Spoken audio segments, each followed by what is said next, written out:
Hello बच्चों, कैसे हैं आप? बहुत अच्छे होंगे। हमने लास्ट चैप्टर में अंकगणित की आधारभूत प्रमेय को समझा था। हमारी एक्सरसाइज 1.2 करी थी। आज हम लोग एक्सरसाइज 1.3 करेंगे। यहाँ पे हम क्या करेंगे, जो हमारी वास्तविक संख्याएं हैं, इरेशनल नंबर हैं, अपरिमेय संख्याएं, उनको हम लोग और ढंग से समझेंगे कि अपरिमेय संख्याएं क्या होती है। अभी तक हमने अपरिमेय संख्याओं के परिमेय और अपरिमेय संख्याओं के बारे में ज़्यादा जाना नहीं था। परिमेय संख्याओं तक हमको पता है कि परिमेय संख्या हम लोग किसको कहते हैं, जो P अपॉन Q की फॉर्म में लिखी जा सके। परिमेय संख्याएं ये हम लोगों ने देखी थी कि वो संख्याएं जिनको हम P अपॉन Q की फॉर्म में के रूप में लिख सकते हैं, जहां Q is not equal to 0। Denominator में कभी भी Q 0 नहीं होना चाहिए, यानी कि उसके हर के अंदर, ये अंश है, ये हर है, अंश हर में कभी भी 0 वैल्यू नहीं होनी चाहिए, क्योंकि इसका मान अनंत हो जाता है, इनडिटरमिनेट हो जाता है। ठीक है, तो ये हमने परिमेय संख्याओं के बारे में समझा था। तो ये परिमेय संख्याओं के बारे में तो आप लोगों ने बहुत कुछ पढ़ा हुआ होगा। अब आज हम समझेंगे अपरिमेय संख्याएं। किसको समझेंगे? अपरिमेय संख्याओं के बारे में। अपरिमेय संख्याएं, देखो अपरिमेय संख्या हमने समझा था क्या होती है, जिनको अपन P अपॉन Q के रूप में नहीं लिख सकते। वे संख्याएं जिन्हें P अपॉन Q के रूप में P अपॉन Q के रूप में नहीं लिखा जा सकता। जैसे हमने इसका एग्जांपल देखे थे कि मेरे पास कोई नंबर लिखा हुआ 5.31523 और ये dash dash dash dash, point के बाद कितने डिजिट है हमको नहीं पता, तो हम इसको P अपॉन Q के रूप में नहीं लिख सकते। एक और नंबर हम कह सकते हैं, जैसे 7.32 है, इसके ऊपर बार। बार का मतलब मैंने तब आप लोगों को समझाया था कि जितनी संख्याओं के ऊपर बार है वो नंबर्स रिपीट हो रहे हैं। तो अगर जैसे इसको मुझे नंबर्स की फॉर्म में लिखना है तो मैं लिखूंगा 7.323232 और डैश डैश डैश, यानी कि ये आगे तक। तो ऐसी संख्याओं को भी हम लोग P अपॉन Q के रूप में नहीं लिख सकते। और हमने क्या एग्जाम्पल देखा था, जैसे मान लो मेरे पास है पाई। पाई का मान कितना होता है 3.14 डैश डैश डैश डैश, जो हम लोग 22/7 कहते हैं ना, पाई का मान 22/7 जो हम लोग कहते हैं, वो एग्जैक्ट वैल्यू नहीं है, वो क्या है, अप्रोक्स वैल्यू है, इज नॉट एग्जैक्ट वैल्यू। ठीक है, अप्रोक्स है, इससे मान निकालते हैं, लेकिन 3.14 ऐसी वैल्यू है, ऐसी वैल्यू है जो अभी तक इसकी लास्ट वैल्यू कहाँ तक जा रही है, एक तो रिपीट नहीं होती कभी भी, और कहाँ तक जा रही है अभी इसका कोई एंड नहीं है। तो इसको पाई को भी हम लोग क्या कहेंगे, अपरिमेय संख्याएं। तो इस चैप्टर के अंदर हम यहाँ पर ये जो हमारी एक्सरसाइज 1.3 है, यहाँ पे अपरिमेय संख्याओं को हम और अच्छे से समझेंगे कि अपरिमेय संख्याएं क्यों होती है, कहाँ से आई हैं, क्या कहानी है इनकी। ठीक है, तो यहाँ तक की बात आप लोगों को अच्छे से समझ में आई होगी। अब हम लोग देखते हैं, देखो अपरिमेय संख्याओं के बारे में समझना यहाँ से शुरू करते हैं। ये बेसिक बात आप लोगों को समझ में आ गई होगी कि अपरिमेय संख्याएं कहते किसको हैं। ठीक है, अब एक छोटा सा एग्जाम्पल और लेके आपको समझा दूँ कि परिमेय और अपरिमेय में क्या अंतर है। देखो मेरे पास अगर यहीं पे ये नंबर लिखा होता 5.31 केवल, आगे डैश डैश डैश नहीं होता, या पूरा ही होता 5.31523। ठीक है, तो क्या होता है, ये तब तो ये परिमेय हो जाता, लेकिन डैश डैश डैश लगने का मतलब ये अनंत तक बढ़ता हुआ चला जा रहा है, तो ये परिमेय नहीं है। क्यों? क्योंकि इसको मैं क्या लिख सकता हूँ, 5 पॉइंट के बाद 1 2 3 4 5 डिजिट है, तो मैंने लिखा 3 1 5 2 3 और नीचे एक के आगे 1 2 3 4 5 0 लगा दिए, तो ये कौन से रूप में बदल गया, परिमेय संख्याओं के रूप में। तो आप लोगों को परिमेय और अपरिमेय में अच्छे से अंतर समझ में आया होगा। और भैया एग्जाम्पल देखो, जैसे मतलब 3.56 लिखा हुआ है, तो इसको मेरे को परिमेय संख्याओं के रूप में लिखना है, तो 356/100। क्लियर है यहाँ तक की बात? देखो अभी आप लोगों को ये भी समझ में आ रहा होगा कि 356/100 है, ये परिमेय है, लेकिन अभी इसको और जैसे अब हमको पता है कि दो की टेबल से इसको हम लोग कैंसिल कर सकते हैं, 2 एकम 2, और 50 फिर अभी चल रहा है, यानी हम लोग इसको क्या लिख सकते हैं 178 इंटू 2 और इसको लिख सकते हैं 50 इंटू 2। इसको आगे और लिखता हूँ, देखो 178 89 इंटू 2 इंटू 2 और नीचे 25 इंटू 2 इंटू 2। तो देखो 356 और 100, यहाँ पर इनमें भी कॉमन क्या है, चार ऊपर भी 4 नीचे भी, जब दोनों कट जाएंगे तो 89/25 आया। तो ये अब क्या हो गई, अब एग्जैक्ट जो है ना परिमेय संख्या क्या हो गई 89/25। इसको लिख सकते हैं हम लोग 356/100 को। यहाँ तक की बात क्लियर हो गई। तो यानी ये परिमेय संख्या है, लेकिन इसका फाइनल अंतिम मान तब आता है जब इनमें कुछ भी कॉमन नहीं रहे, कुछ भी उभयनिष्ठ नहीं रहे। ये भी इनमें कॉमन चल रहा था कि 4 के पहाड़े से ये भी कर सकता था, ये भी कर सकता था, 4 के पहाड़े से इसको काटा तो अपने पास में आ गया 89 और 4 के पहाड़े से इसको काटा तो हमारे पास में आ गया 25। क्लियर हो गई। तो जो कॉमन चीज हटा देते हैं उसके बाद एग्जैक्ट परिमेय बन जाती है। ये भी परिमेय है, ये भी परिमेय है, लेकिन अभी ये किस रूप में है, प्राइम नंबर के रूप में। मतलब अब इसमें कुछ भी कॉमन नहीं है, 89 और 25 में कुछ भी कॉमन नहीं है। यहाँ तक की बात क्लियर। तो ये संख्या कैसे हो गई परिमेय। तो यहाँ पे एग्जैक्टली हमको समझ नहीं आती परिमेय संख्या है, लेकिन मैंने आप लोगों को दोनों में अंतर करके यहाँ पे समझा दिया ताकि आप लोगों को ढंग से समझ में आ जाए परिमेय संख्या। ठीक है, अपरिमेय संख्या, परिमेय संख्याओं में अंतर। अब देखो यहाँ पर हमारे को समझना है कि कोई भी संख्या अपरिमेय है तो हमको यहाँ पर इस वाले एक्सरसाइज के अंदर इसको सिद्ध करना है, प्रूफ करना है कि वो संख्या अपरिमेय है। तो हम सिद्ध करने के लिए क्या करते हैं कि विरोधाभास वाले मेथड का यूज लेते हैं। तो आपके इस एग्जाम के अंदर एक क्वेश्चन जरूर इस 1.3 से आता है 10th बोर्ड के एग्जाम में। तो इस चीज को बड़े ढंग से समझना, और इसके जितने भी क्वेश्चन हैं उनको सबको करने का पैटर्न एक ही है, वही तरीका सभी क्वेश्चंस में आप लोगों को यूज करना है। क्लियर है तक की बात। तो अब एक छोटी सी प्रमेय समझते हैं हम लोग, वो प्रमेय हमारे इन क्वेश्चंस को सॉल्व करने में काम में आने वाली है। ओके, देखो प्रमेय क्या है, छोटी सी सिंपल सी कहानी है। जैसे मान लो मेरे पास कोई नंबर लिया मैंने a², मान लिया कोई नंबर है a²। अगर ये 3 से विभाजित हो सकता है, मैंने मान लिया कि a² 3 से, a² 3 से विभाजित है, तो a भी 3 से विभाजित होगा। देखो बात आपको क्वेश्चन समझ में आया, इसको समझाऊंगा तो मैं भी कि कोई नंबर है a, उसका मैंने किया स्क्वायर, तो वो 3 से विभाजित हो रहा है। तो क्या a जो होगा वो 3 से विभाजित होगा कि नहीं होगा, होगा। कैसे चेक करते हैं। a² मैंने मान लिया कोई नंबर है 81, मैंने ले लिया 81, a² = 81। तो मुझे बताओ ये 81 3 से विभाजित है कि नहीं है, है। 81 3 से विभाजित है। अब मुझे बताओ 81 की जगह अगर मैं यहाँ से a लिखना चाहूँ तो मेरे पास क्या आएगा 9। तो ये भी 3 से विभाजित होगा कि नहीं होगा, 9 भी 3 से विभाजित होगा। क्लियर हुई क्या यहाँ तक की बात कि ये नंबर अगर कोई a² है वो 3 से विभाजित है तो a भी 3 से विभाजित होगा। इसकी जगह कोई और नंबर लेके देखते हैं। जैसे मान लो मैंने देखा कि a² बराबर क्या लूँ, आप लोग बताओ, 49 लिया मान लो। अब ये किससे विभाजित हो रहा है बताओ, 7 से विभाजित है। तो बताओ a बराबर अगर मैं लूँगा तो क्या आएगा, 7 भी 7 से विभाजित होगा। आई क्या बात समझ में, क्लियर हो गया। तो ये हम इस प्रमेय का यूज अभी हम जो क्वेश्चन करेंगे उसमें करेंगे। यहाँ तक का आप लोग फटाफट स्क्रीनशॉट लो, फिर हम आगे बढ़ते हैं। ठीक है,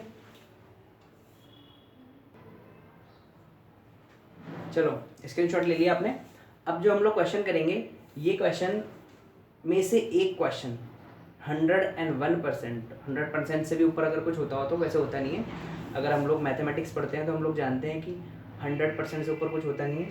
तो लेकिन 100% संभावनाएं होती हैं कि इसमें से एक क्वेश्चन बोर्ड में जरूर आता है। देखो क्वेश्चंस नॉर्मली होते क्या है कि एक तो बोलेगा सिद्ध करो कि √2 अपरिमेय संख्या है, √3, √5 ऐसी संख्याओं को हमसे प्रूफ करवाएगा कि सिद्ध करो कि ये संख्याएं कैसी हैं, अपरिमेय संख्या है। अब जितने भी क्वेश्चन इस तरीके के होंगे इन सबको करने का मेथड एक ही है, तरीका एक ही है। अगर आप लोगों ने पहले वाले का तरीका सीख लिया तो बाकी सब में भी वही तरीका वही मेथड हमको यूज़ लेना है, ठीक है। तो हम लोग स्टार्ट करते हैं। एक एग्जांपल है आपका, सिद्ध करो कि √2 एक अपरिमेय संख्या है, ये सिद्ध करना है, ठीक है। अब इसमें क्या होता है कि विरोधाभास वाले तरीके का उपयोग करके हम लोग इसको सिद्ध करेंगे। ये तो हमको पता ही है कि √2 एक अपरिमेय संख्या है, ये परिमेय तो नहीं है। √2, √3, √5 ये सारी कैसी हैं, अपरिमेय संख्या है, क्योंकि जब इनके रूट निकालते हैं तो पॉइंट्स में चलते चले जाते हैं, ख़त्म नहीं होते हैं, तो ये अपरिमेय संख्या है। अब इसका हम लोग सॉल्यूशन देखते हैं, प्रूफ देखते हैं। तो हमको क्या होगा, इसमें मानना पड़ेगा, माना √2 एक परिमेय संख्या है। देखो इस तरीके के जितने भी क्वेश्चन है ना, हमको इसी तरीके से करना होगा कि उसको मानना पड़ेगा परिमेय है, और फिर हमारी बात को ही हम लोग गलत सिद्ध कर देंगे, गलत प्रूफ कर देंगे, और फिर कह देंगे कि जो हमने माना था वो गलत था, जो हमने माना है उससे उल्टी बात हो गई, यानी हमारे कथन में विरोधाभास हो गया, इसलिए वो कैसी हो गई, अपरिमेय संख्या हो गई। तो मैंने क्या मान लिया, एक परिमेय संख्या है। अब अगर √2 एक परिमेय संख्या है तो कोई भी संख्या परिमेय होने की क्या कंडीशन होती है तब किन्हीं दो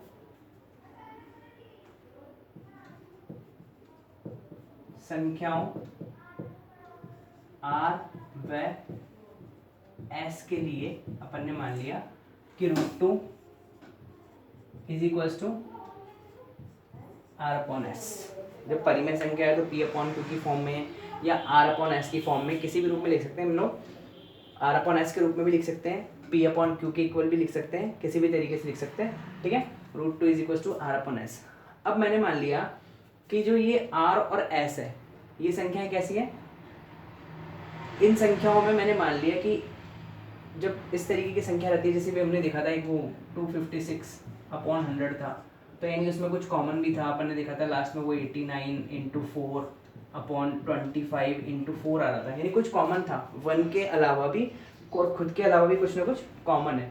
तो अपन ने ऐसा मान लिया इसको कि जो R और S है, R और S में एक के अलावा कुछ और भी कॉमन है, ठीक है। माना R व S में एक के अतिरिक्त कोई अन्य संख्या कॉमन है, हिंदी में बोलते हैं उभयनिष्ठ या कॉमन है। अब R और S के अतिरिक्त अगर कोई संख्या उभयनिष्ठ है, कोई संख्या कॉमन है, तो कॉमन संख्या क्या होती है, कट जाती है, और फिर ये क्या होता है, किसी दूसरे रूप में आ जाता है। जैसे हम लोगों ने भी वही जो एग्जांपल देखा मैंने कि 256/100 था, 256/100 था, और वो 89/25 समथिंग आया था अपने पास में, तो उसमें जो कॉमन था वो कटने के बाद कुछ नई संख्या हमको मिलेगी। देखो और समझाता हूँ, जैसे मान लो ये था अपने पास, पता नहीं क्या था मुझे याद नहीं, 256/100 लिख रहा हूँ मैं, तो इसको अपन ने डिवाइड करते चले गए, तो 256 को 2 से किया 12 × 2, और ये हो गया 50 × 2, और आगे करता हूँ इसको × 2 और 25 × 2 × 2। तो संख्या तो ये थी, मान लिया कि ये P/Q की फॉर्म में है। अब इसमें मैंने कहा कि एक के अतिरिक्त कोई एक संख्या भी जो कॉमन है, तो ये मान लीजिए 4 कॉमन दिख रहा है इसमें, इसको मैं क्या लिख सकता हूँ, 64 × 4/25 × 4। तो 4 दोनों में कॉमन है, एक के अतिरिक्त कोई अन्य संख्या है जो दोनों में कॉमन है, तो उस कॉमन वाली संख्या को जब मैंने काटा तो इसी को मैं क्या लिख सकता हूँ, 64/25। क्लियर हुई यहाँ तक की बात। वो जो दोनों में कॉमन है मैंने मान लिया कुछ कॉमन है, उसको मैंने जैसे ही कैंसिल आउट किया तो मेरे पास में एक नया नंबर आ गया। तो उस उबेनिस्ट संख्या से भाग लगाने पर, उबेनिस्ट संख्या से भाग लगाने पर प्राप्त नई संख्या √2 इज इक्वल्स टू, मान लिया मैंने a/b है। आ गई बात समझ भाई, भाग लगा दिया ना उस उबेनिस्ट से, तो 256/100 उबेनिस्ट संख्या दोनों में 4 थी, 4 से दोनों तरफ में भाग लगा दिया, तो लास्ट में एक नई संख्या मिल गई अपने को, ये मिल गई नई संख्या, क्या मिल गई a/b। ठीक है, यहाँ तक क्लियर है। अब जब a/b मिल गई तो बताओ अब इन दोनों में कुछ कॉमन है क्या? अब कुछ भी उबेनिस्ट नहीं बचा, यानी यहाँ तक की स्थिति आने के बाद दोनों में कुछ भी कॉमन नहीं बचा। तो हमको दिख रहा है कि अब यहाँ पे हम कह सकते हैं अर्थात a व b में अब कुछ भी कॉमन नहीं है। क्लियर है? जब इन दोनों में कुछ भी कॉमन नहीं है तो अब मैं ये लिख सकता हूं कि √2b is equals to a। Clear हो गई यहाँ तक की बात, कि यहाँ से इसी क्वेश्चन से, इसी समीकरण से मैंने कहा कि इस b को इधर भेज दिया, √2b is equals to a। ठीक है, अब मैं दोनों पक्षों को क्या कर रहा हूँ, वर्ग, दोनों पक्षों का वर्ग करने पर, वर्ग किया तो इसका स्क्वायर किया, वर्ग मतलब स्क्वायर किया, इधर पूरे का स्क्वायर किया तो √2b का स्क्वायर, और इधर मेरे पास क्या आया, a का स्क्वायर। देखो इस बॉक्स को अलग हटा देते हैं, ये आपके समझने के लिए था। √2b square is equals to a square. अब √2 का स्क्वायर क्या होता है, किसी भी नंबर पर रूट लग रहा है उसका स्क्वायर करते हैं तो रूट उसका स्क्वायर से कैंसिल हो जाता है, तो मेरे पास क्या गया 2b square is equals to a square. Clear हो गई बात यहाँ तक की? आप लोगों ने यहाँ तक का स्क्रीनशॉट लो, क्योंकि मेरे को ऊपर से इरेज करना पड़ेगा, तो पहले इसका स्क्रीनशॉट लो फिर हम आगे बढ़ते हैं। ठीक है, फटाफट लो। ठीक है, तो यहाँ तक हमने समझ लिया कि दोनों पक्षों का स्क्वायर किया मैंने दोनों साइड में, तो 2b square is equals to a square आ गया। अब यहाँ पे समझो कि मैं ये कह सकता हूँ क्या, कि b square is equals to a square upon 2 के है, यानी जो नंबर b स्क्वायर आया है वो a स्क्वायर अपॉन 2 के है। अब यहाँ से मुझे दिख रहा है कि जो a स्क्वायर है वो 2 से विभाजित हो रहा है ना, हो रहा है कि नहीं हो रहा? अब आप कहोगे हमको कैसे पता हो रहा है कि नहीं हो रहा है, या कोई नंबर थोड़ी है, यही तो बड़ा कन्फ्यूजन वाला सवाल है सर। तो ये समझो कि a स्क्वायर अपॉन 2 कर रहा हूँ और एक कोई नया नंबर मिल रहा है, समझ में आया? जब इसको इससे डिवाइड करने पर अगर एक नया नंबर मिल रहा है तो इसका मतलब वो पूरा पूरा डिवाइड हो रहा है, तभी तो कोई नंबर मिल रहा है, वरना नंबर कैसे मिलता है? आई बात समझ में? तो यानी a स्क्वायर जो है ना वो 2 से विभाजित हो सकता है, 2 से भाज्य है। तो अब मैं देखो वही बात लिखूंगा जो हमने अभी प्रमेय पहले समझी थी। तो अब मैं यहाँ पे कह सकता हूँ कि अर्थात a स्क्वायर 2 से विभाजित है, विभाजित हो सकता है, विभाजित है ही ना, हो सकता क्या है, तभी तो यार है विभाजित है। अब जब a स्क्वायर 2 से विभाजित है तो अभी हमने प्रमेय पढ़ी थी कि जब a स्क्वायर 2 से विभाजित है तो अतः a भी 2 से विभाजित होगा। क्लियर हुई यहाँ तक की बात? अभी अपन ने जो प्रमेय मैंने तुम्हारे को शुरू में समझाई थी कि अभी हमारे काम आने वाली है कि जब a स्क्वायर 2 से विभाजित है तो पक्का a भी तो 2 से विभाजित होगा। क्लियर हो गई यहाँ तक की बात? अब आगे हम लोग बढ़ रहे हैं कि जब a 2 से विभाजित है, मान लिया कोई संख्या मैंने कह दी 24, ये 2 से विभाजित है, तो मैं क्या 24 को मैं क्या 12 इंटू 2 लिख सकता हूँ क्या? ये बात समझ में आई क्या? मैं क्या लिख सकता हूँ कि 24 is equals to 12 into 2, 24 is equals to 12 into 2 into 12, 2 into 12, ऐसा इस 24 को लिख सकता हूँ। तो मैं कह रहा हूँ कि 24 जो है ना वो 2 से विभाजित है, तो मैं ऐसा लिख सकता हूँ क्या, तब कोई तब ए बराबर क्या होगा, तब ए बराबर क्या, 2c। कोई नया नंबर हो सकता है क्या, नया नंबर कौन सा आ गया बोले, 24 था ये तो, और 24 अगर 2 से विभाजित हो सकता था तो 24 को 12 इंटू 2 लिख सकते हैं ना, 24 को क्या लिख सकता हूँ, 2c। क्लियर हुई यहाँ तक की बात। तो देखो a is equal to 2c आ गया। अब ये जो वैल्यू है इसको मैंने इक्वेशन नंबर 1 कह दूँ देखो इसको यहाँ पर, और इसको मैं कह रहा हूँ इक्वेशन नंबर 2। समीकरण 1 में अगर अब मैं ये मान रखूँ, समीकरण 1 में मान रखने पर, समीकरण 1 में a का मान रखने पर आप लोग देख रहे होंगे बोले क्या क्या घुमाते चले जा रहे हैं, क्या हो रहा है, कभी कहाँ से आ रहा है, कभी सी आ रहा है, कभी बी आ रहा है। ये पहली बार कर रहे हैं ना, इसलिए अपने को इतना बड़ा लग रहा है। अभी जब अपन इसको 2-3 बार इस मेथड को करोगे तो मेरे को लगेगा यार ये बार बार एक ही चीज़ लिखनी है, बोले हमारे को तो याद ही हो गया। अब हम लोग तो एग्जाम में याद ही करके लिखेंगे। देखो याद तो हो जाएगा इसको करते करते इस क्वेश्चन को, लेकिन अपने को समझना है कि हम लोग कर क्या रहे हैं। अगर ये मेथड समझ में आते हैं, ये प्रोसेस समझ में आता है, तो हमारा ब्रेन जो है ना वो लॉजिकल बनता है। मैथ्स हमारे किस काम में आती है, लॉजिकल बनाने के लिए ब्रेन को। तो ये हम लॉजिकल चीज़ें समझ रहे हैं कि ऐसा होता है तो ऐसा होता है, ऐसा होता है तो ऐसा होता है, ये लॉजिक्स होते हैं। अगर हमारे लॉजिक्स क्लियर है तो हम चीज़ों को इजीली और अच्छे से समझ पाते हैं। क्लियर। चलो, तो समीकरण में एक में ए का मान रख रहा हूँ यहाँ पर, तो मैं क्या कह सकता हूँ कि √b इज इक्वल्स टू ए चल रहा है ना मेरे पास ही, तो ए की जगह मैं क्या लिखूँ, मैंने लिख दिया ए की जगह 2c। अब मैं पुनः वापस से क्या कर रहा हूँ, स्क्वायर बोथ साइड, पुनः दोनों तरफ मुझे पता है आप लोग को लग रहा होगा बोले क्या हो रहा है, पुनः दोनों तरफ वर्ग करने पर। लेकिन एक बार जब आप लोगों को ये आ गया ना समझ में, तो मतलब बहुत अच्छी कहानी हो जाएगी, आगे आप लोगों को बहुत हेल्प होगी ये चीज़। आगे साइंस मैथ सब्जेक्ट लोगे तो और चीज़ों को समझना आसान हो जाएगा। पुनः दोनों तरफ वर्क करने पर देखो √2 का स्क्वायर आता है 2b² बराबर 4c²। आई के बाद समझ में, 2b² is equal to 4c²। यहाँ तक क्लियर। इसको इरेज कर देता हूँ, ये देखो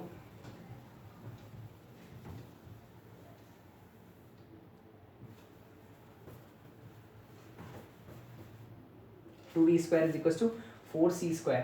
अब मैं यहाँ से क्या कह सकता हूँ कि b² is equal to 2c²। आई बात समझ में, b² किसके इक्वल हो गया, 2c² के। और यहाँ से ही अगर मैं देखना चाहूँ देखो, तो मैं कह सकता हूँ कि b²/2 is equal to c², कह सकते हैं।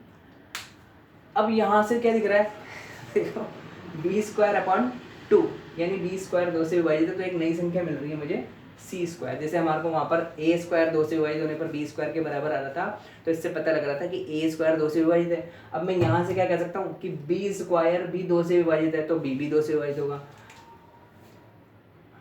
हम कह सकते हैं कि b² 2 से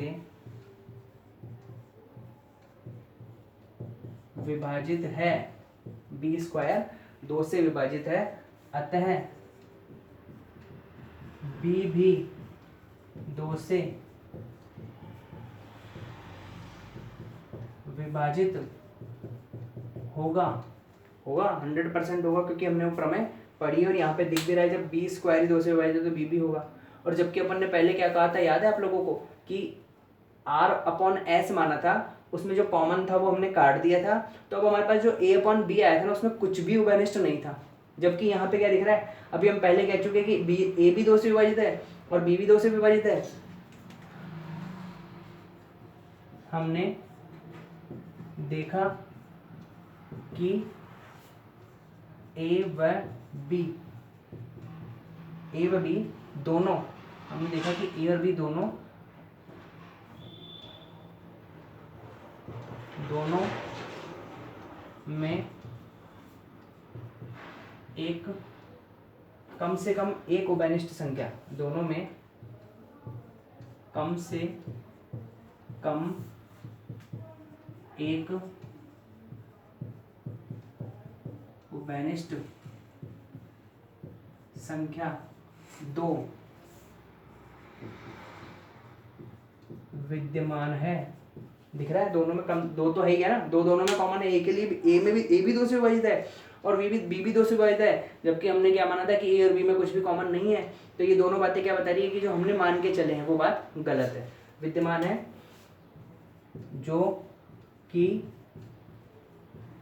हमारे द्वारा मानी गई बात का विरोधाभास है, विरोधाभास है, अतः √2 एक परिमेय संख्या नहीं है जो हम मान के चले थे, एक परिमेय संख्या नहीं है, बल्कि √2 एक अपरिमेय संख्या है, अपरिमेय संख्या है। क्लियर हो गई होगी यहाँ तक की बात। अभी हम लोग एक दो क्वेश्चन और इसके करेंगे ना, तो आप लोगों को और ढंग से समझ में आ जाएगा। बहुत ईजी है, कुछ भी नहीं है, एक क्वेश्चन आना है, फटाफट से स्क्रीनशॉट लो। चलो क्लियर हो गया। अब हम आपके बुक में एक एग्जाम्पल और दे रखा है, सिद्ध करो कि √3 एक अपरिमेय संख्या है। वो आप लोग करके देखोगे ना प्रैक्टिस, आपको इजीली समझ में आएगा। हम आपकी जो चैप्टर है ना 1.3 एक्सरसाइज है, उसमें फर्स्ट क्वेश्चन दे रखा है 1.3 का फर्स्ट क्वेश्चन। एक्सरसाइज स्टार्ट करते हैं हम लोग। क्वेश्चन 1, सिद्ध करो कि √5 एक अपरिमेय संख्या है। सेम क्वेश्चन है, उसको हम लोगों को करना है। क्वेश्चन क्या है? सिद्ध करो कि √5 एक अपरिमेय संख्या है। ये सिद्ध करना है। अब हम लोगों ने देखा था, जो अभी हमने जिस तरीके से करा बिल्कुल सेम वैसे ही होने वाला है क्वेश्चन। वही सारी वर्डिंग्स, वही सब कुछ, सिर्फ जहाँ पे 2 आ रहा था ना, वहाँ पे सब जगह 5 होने वाला है और बाकी कुछ भी चेंज नहीं होने वाला। देखते हैं, ठीक है। सॉल्यूशन। अब मैंने क्या मान लिया, माना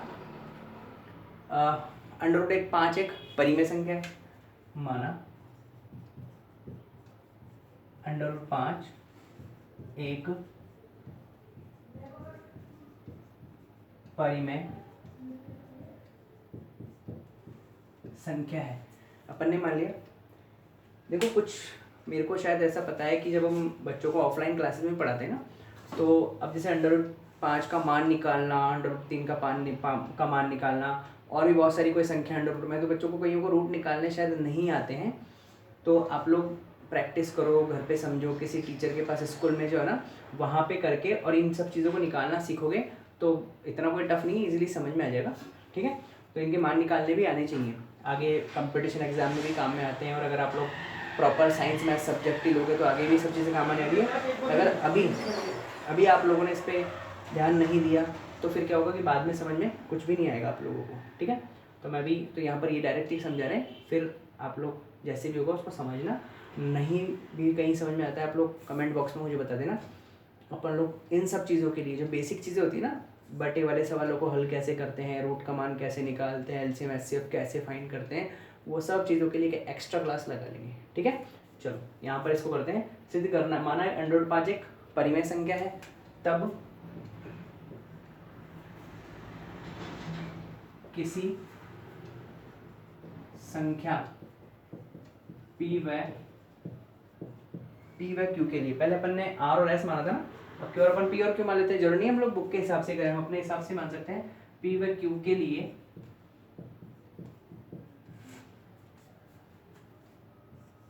√5 बराबर P/Q, ठीक है। जहाँ √5 बराबर क्या हो गया, P/Q, क्योंकि परिमेय संख्या है। अब मैंने मान लिया, माना P व Q में एक के अलावा या एक के अतिरिक्त कोई अन्य उबेनिस्ट, आप देखते हो कि बार बार उबेनिस्ट क्या है कॉमन, तो फिर भी हमको समझ में आ जाता है ये उबेनिस्ट थोड़ा खतरनाक वर्ड लगता है, ठीक है ना। तो आप लोग इसको कॉमन भी समझ लेना, मैं ब्रैकेट में यहाँ पे लिख देता हूँ कॉमन, ठीक है। कई चीज़ें तो ऐसी होती है जो इंग्लिश में आसानी से समझ में आ जाती है, हिंदी में नहीं आ पाती है। एक के अतिरिक्त कई कोई अन्य उभयनिष्ठ संख्या विद्यमान है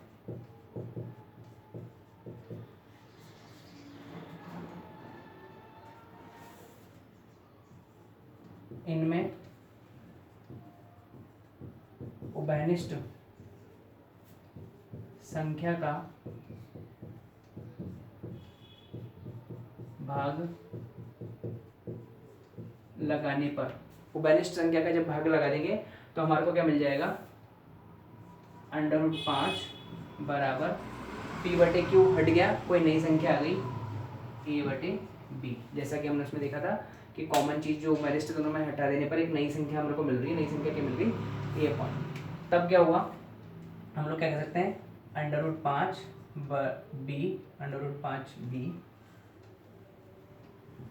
बराबर a, इसको समीकरण नंबर 1 डाल देते हैं क्योंकि आगे काम में आने वाला है हमारे पास में। इसको डालो चाहे इसको डालो, कोई से भी डाल दो, इसको डाल देते हैं, ठीक है, समीकरण नंबर 1। अब दोनों तरफ वर्क कर रहा हूँ, दोनों पक्षों में वर्ग करने पर, तो क्या देखो इधर का 5 का स्क्वायर हो जाता है 5, √5 का स्क्वायर 5, और b का स्क्वायर हो गया b स्क्वायर, और ये स्क्वायर क्या हो गया a स्क्वायर। तब यहाँ से मैं इसको क्या कह सकता हूँ, देखो कि b स्क्वायर बराबर a स्क्वायर बटे 5। अब वही सारी स्टेप वही चल रही है, देखो कुछ भी चेंज नहीं चल रहा। अब मुझे दिख रहा है कि a स्क्वायर में 5 का भाग लगाने पर कोई नई संख्या मिल रही है, तो यानी a स्क्वायर 5 से विभाजित है, भाज्य है, a स्क्वायर 5 से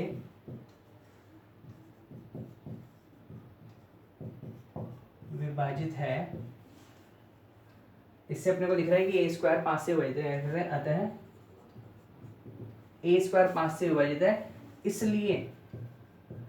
इसलिए क्या a भी 5 से विभाजित होगा, इसलिए a भी 5 से विभाजित होगा या भाज्य है। क्लियर हो गई। तब अब अगर a 5 से विभाजित है, a 5 से विभाजित है तो हम कह सकते हैं a बराबर कोई 5c। a 5 से विभाजित है तो a किसके बराबर है 5c के, जैसे हमने अभी पिछले क्वेश्चन में समझे कि भाई 2 से विभाजित है 24, तो 24 को हम क्या लिख सकते हैं 2 × 12। तो अगर 5 से विभाजित है a तो 5 × कोई नई संख्या, ठीक है, a बराबर 5c। ये मान का रखें समीकरण 1 में रखने पर a का यह मान समीकरण 1 में रखने पर क्या होगा, √5b बराबर 5c। क्लियर है तक की बात। फटाफट से स्क्रीनशॉट लो क्योंकि अभी और होगा और मेरे को ऊपर से इरेज करना है, यहाँ तक का स्क्रीनशॉट लो, ठीक है। तो √5b बराबर 5c। वापस से यहाँ पर दोनों पक्षों का वर्क करने पर समीकरण नंबर 3 डाल देते हैं, 2 उसको डाल देना। समीकरण 3 में दोनों पक्षों का वर्ग करने पर क्या मिल रहा है, देखो √5 का वर्ग होता है 5, b स्क्वायर बराबर 5 का स्क्वायर 25, c स्क्वायर। क्लियर है। अब इस 5 का भाग लगाऊंगा तो यहां से क्या दिख रहा है, b स्क्वायर बराबर 5c स्क्वायर हो गया 5 का यहाँ भाग लगा, 5 से 25 को काटा, 5c स्क्वायर। तो देखो यहां से अब हम क्या कह सकते हैं कि c स्क्वायर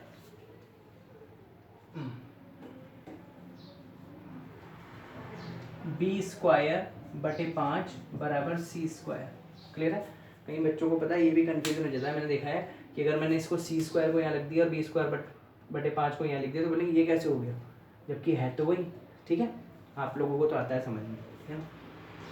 तो बी स्क्वायर बटे 5 बराबर सी स्क्वायर, तब हम क्या कह सकते हैं, इसको देख के हम लोग क्या कह सकते हैं कि सी मतलब बी स्क्वायर जो है ना 5 से विभाजित है, अर्थात बी स्क्वायर 5 से विभाजित है, अतः बी भी 5 से विभाजित होगा। और हमारे को पता है कि जो हमने पी और क्यू माना था √5 को, उसमें से कॉमन चीज हटाने के बाद ए अपॉन बी बचा था, तो ए और बी में तो कुछ भी कॉमन था ही नहीं, जबकि यहाँ पे देखने से क्या लग रहा है, उपरोक्त के आधार पर हमें ए व बी में कम से कम एक कॉमन संख्या 5, उपरोक्त के आधार पर हमें ए और बी में कम से कम एक कॉमन संख्या 5 प्राप्त हो रही है, जो कि हमारे पूर्व कथन का विरोधाभास है। पूर्व कथन क्या माना था हमने कि भाई इनमें तो कुछ कॉमन ही नहीं है, जबकि हमारे पूर्व कथन का विरोधाभास है, अतः √5 एक अपरिमेय संख्या है।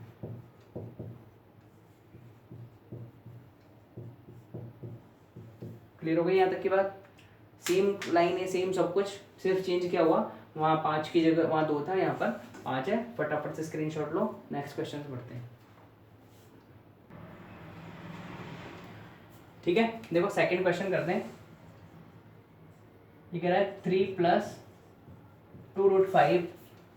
2√5 एक अपरिमेय संख्या है, ये सिद्ध करना है अपने को। 3 + 2√5 एक अपरिमेय संख्या है। वही वैसे ही सॉल्यूशन करते हैं कि माना 3 + 2√5 एक परिमेय संख्या है। देखो ये क्वेश्चन तो पिछले वाले से भी आसान है, क्योंकि यहाँ पर हमको सिर्फ ये जो √5 है ना, इसको तो यूज ही अपरिमेय के रूप में लेना है। ठीक है, कि हमको पता है कि √5 तो क्या है, अपरिमेय है, बाकी दोनों चीज़ों को सेट करना है। तो ये तो उससे भी आसान क्वेश्चन है, ये उससे भी इजी तरीके से होगा। देखो कैसे, कि मान लिया 3 + 2√5 एक परिमेय संख्या है, तो क्या हुआ तब 3 + 2√5 = क्या हो गया, P/Q। अब मैंने क्या करा, इस 3 को उठा के इधर लिया है, मेरे पास हुआ 2√5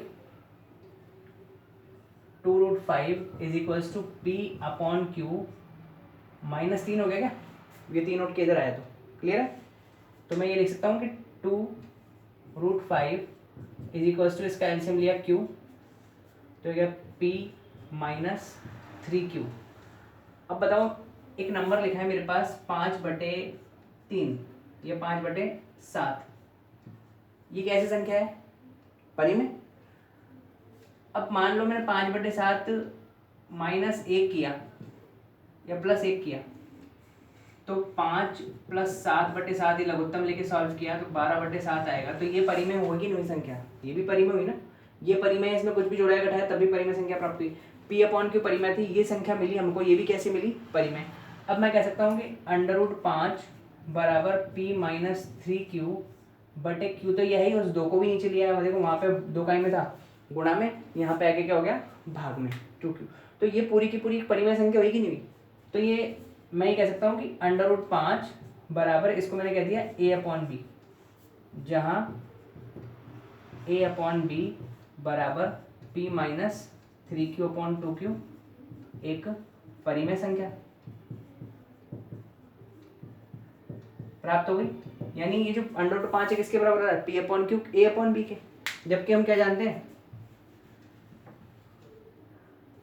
यहाँ पर ये लाइन लिख रहा हूँ, लाइन डाल रहा हूँ, उपरोक्त से हमें अंडर रूट 5 एक परिमेय संख्या प्राप्त हो रही है, जबकि हम जानते हैं कि अंडर रूट 5 एक अपरिमेय संख्या है, अपरिमेय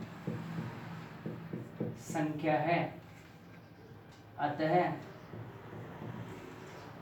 हमारे पूर्व कथन का विरोधाभास उत्पन्न हो रहा है, इसलिए साफ नहीं है, इसलिए 3 + 2√5 एक अपरिमेय संख्या है। आया समझ में? इजी है ना? ऐसे ही सारे क्वेश्चन है, इनको करोगे तो आप लोगों को समझ में आएगा। फटाफट इसका स्क्रीनशॉट लो, आगे के क्वेश्चन भी करते हैं फटाफट।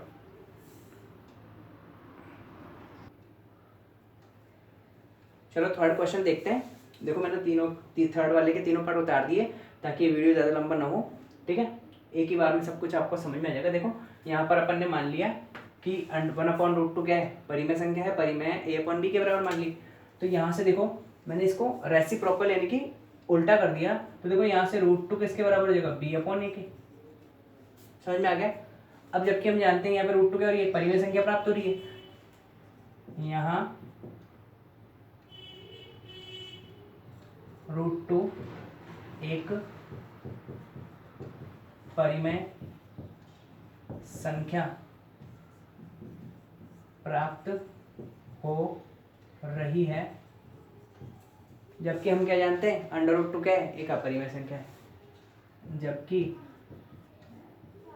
हम जानते हैं कि अंडर रूट 2 एक अपरिमेय संख्या है,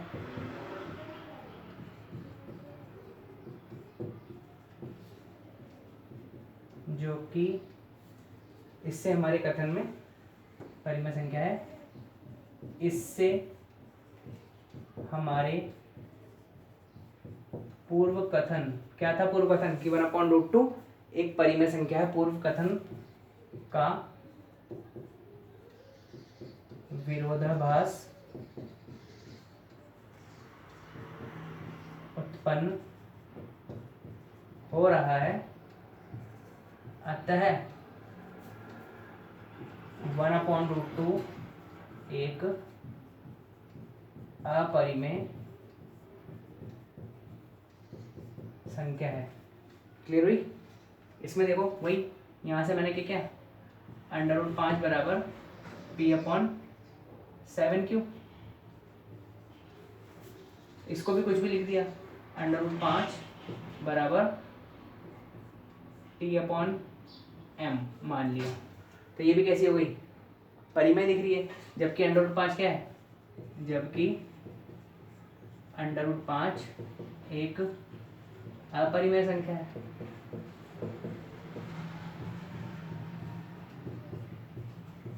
तो हमारे कथन का विरोधाभास, जो कि हमारे कथन का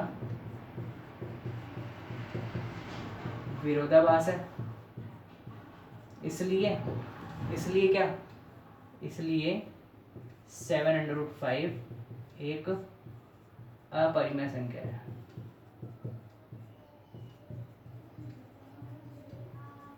क्लियर? यहाँ पर आओ, under root 2 is equal to R upon S minus 6, R minus 6s upon S is equal to कुछ भी क्या ले लूँ, सी अपॉन डी, ठीक है। जबकि अंडर रूट 2 एक अपरिमेय संख्या है, जबकि हम जानते हैं ना, इसको ऐसे लिखना, जबकि हम जानते हैं, जबकि हम जानते हैं कि अंडर रूट 2 एक अपरिमेय संख्या है,